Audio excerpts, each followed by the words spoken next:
Hi class, this is Dr. Richard, and I just wanted to do a quick introduction for you to the MyMeteorologyLab website, which is where you'll be going to watch some animations, videos, do some assignments. It's the companion website to your Pearson The Atmosphere textbook.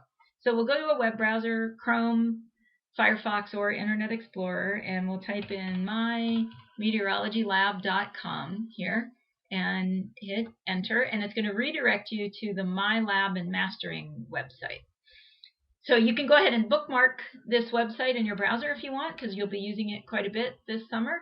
And you're going to click the green button to sign in, and that is assuming that all of you have already registered. To register, you need to click the student button and enter the course code that in the document that I emailed to you, or that's linked to the D2L Course Basics module. So I'm assuming everybody's registered. If you haven't, or if you have problems registering, let me know. And when you register, make sure you do register for our course, because that will get you into the gradebook so that I can see that you've done some work.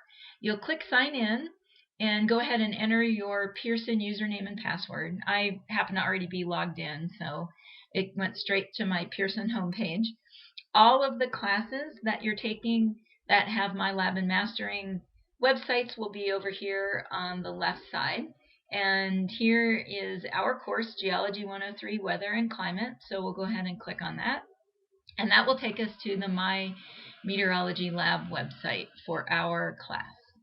And the navigation panel is over here on the left.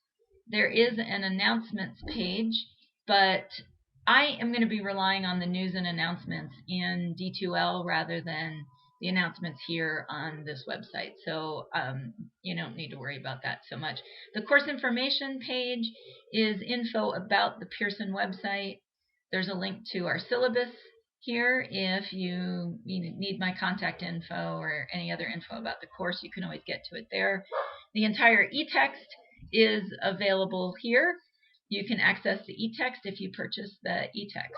Next, you'll see here are the chapter contents, and this is the section that you're going to go to quite a bit for all of the supplementary info for the textbook. So we'll start looking at chapter 1. You see there's a little triangle. If you click on the triangle, it expands that section. For chapter 1, there's review, read, visualize, and test yourself. Review just lists all the learning objectives for the chapter, which are a great way to sort of preview what we're going to do for the chapter, and also to sort of test yourself at the end of the chapter. You can also get to the e-text for that chapter here. This will take you to chapter 1 in the e-text. And this is a news feed with current events, which we'll come back to later in the semester. Visualize is one of the important links. This is where you'll get to the Geode Atmosphere animated slideshow, narrated slideshow, that are really great resources. You're going to use them a lot this semester, and I really encourage you to make sure you watch them for all of the chapters that they're available. There are also some movies. I'll tell you which ones I require that you watch. The interactive animations, sometimes I will require them. For chapter 1, the only thing I'm requiring is the Geode Atmosphere. You'll need to check that out. So let's have a look at that. We click here, and it opens up the Geode Atmosphere slideshow.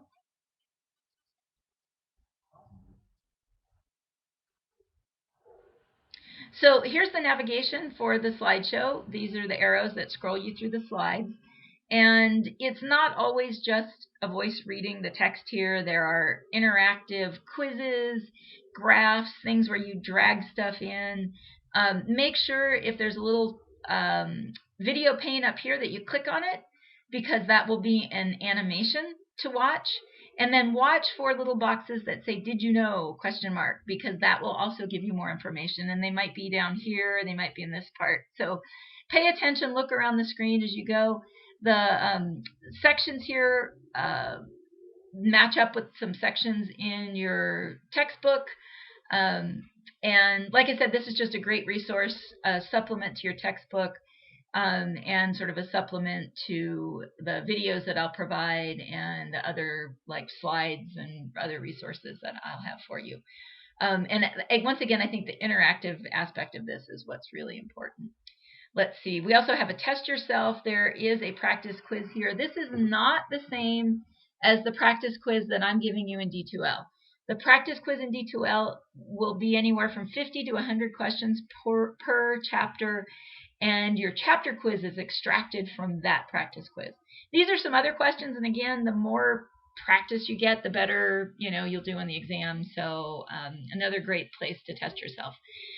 When we have assignments in this website later in the semester, there'll be, let me close this, you'll see an assignments bar here, but right now that shouldn't be visible to you yet because we haven't done any of those yet. So please let me know if you have any questions.